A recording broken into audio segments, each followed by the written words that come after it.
Tema 4, clases de cuentas y su funcionamiento. En este tema 4 vamos a empezar a ver, por un lado, el tipo de cuentas que hay y por otro lado, pues cómo funcionan esas cuentas.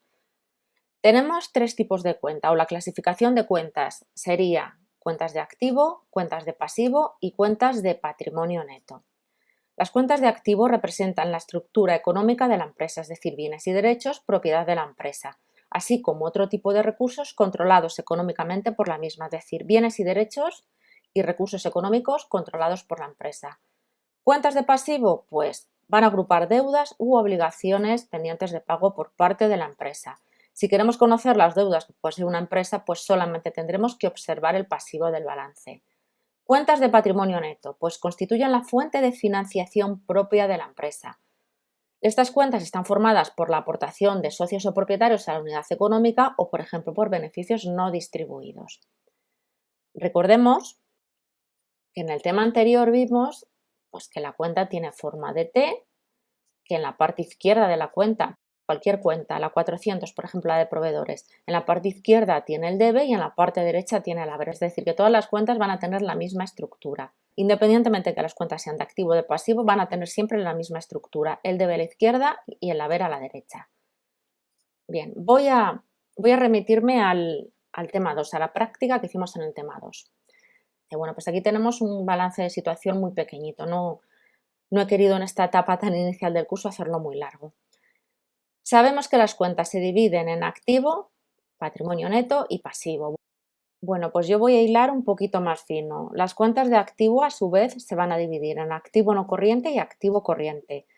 Activo no corriente, bienes y derechos que van a permanecer más de un ejercicio económico en la empresa. Activo corriente, bienes y derechos que van a permanecer en la empresa menos de un ejercicio económico. Más de 12 meses o menos. Cuentas de patrimonio neto y de pasivo. Patrimonio neto, pues por ejemplo la cuenta de capital social. Importe con el que se ha constituido la empresa, por ejemplo 228.000 unidades monetarias. El pasivo, a su vez, se divide en pasivo no corriente y pasivo corriente, es decir, que el activo se divide en activo no corriente y activo corriente y el pasivo en pasivo no corriente y pasivo corriente. Pasivo no corriente, deudas u obligaciones de pago que van a permanecer más de un ejercicio económico en la empresa. Pasivo corriente, deudas u obligaciones de pago que van a permanecer en la empresa menos de un ejercicio económico. Más de 12 meses o menos.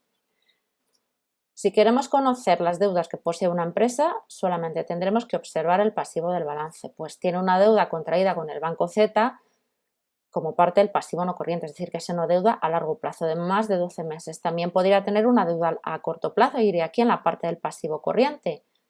Funcionamiento de las cuentas de activo.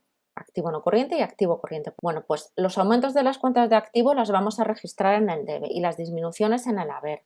Por ejemplo, si está fuera de la cuenta 430, una cuenta de activo, el valor inicial de la cuenta lo anotaríamos en el debe y los aumentos en el debe y las disminuciones en el haber. ¿Qué sucede con las cuentas de pasivo? Pues con las cuentas de pasivo o con las cuentas de patrimonio neto y pasivo ocurre exactamente lo contrario, que el nacimiento de la cuenta o el primer valor que añadamos, el valor inicial, van a ir en el haber. Valor inicial y aumentos en el haber y disminuciones de las cuentas de pasivo y patrimonio neto en el debe. De todas formas, no os preocupéis por todo esto porque lo vamos a ver de manera práctica en muchas ocasiones a lo largo del curso. De hecho, a continuación os he preparado una parte práctica y lo voy a ver con vosotros. Lo importante de este tema es que tengáis claro que tenemos tres tipos de cuenta. Activo, patrimonio neto y pasivo. Las cuentas de activo a su vez se dividen en cuentas de activo no corriente y activo corriente. Y las cuentas de pasivo se dividen a su vez en pasivo no corriente y pasivo corriente. Las cuentas de activo, nacimiento de la cuenta y aumento, anotaciones en el debe, disminuciones o cuando saldemos la cuenta, cuando la cerremos, anotaciones en el haber. Cuentas de patrimonio neto y de pasivo. Nacimiento de estas cuentas y aumentos, anotación en el haber. Disminuciones y cuando las saldemos, anotación en el debe.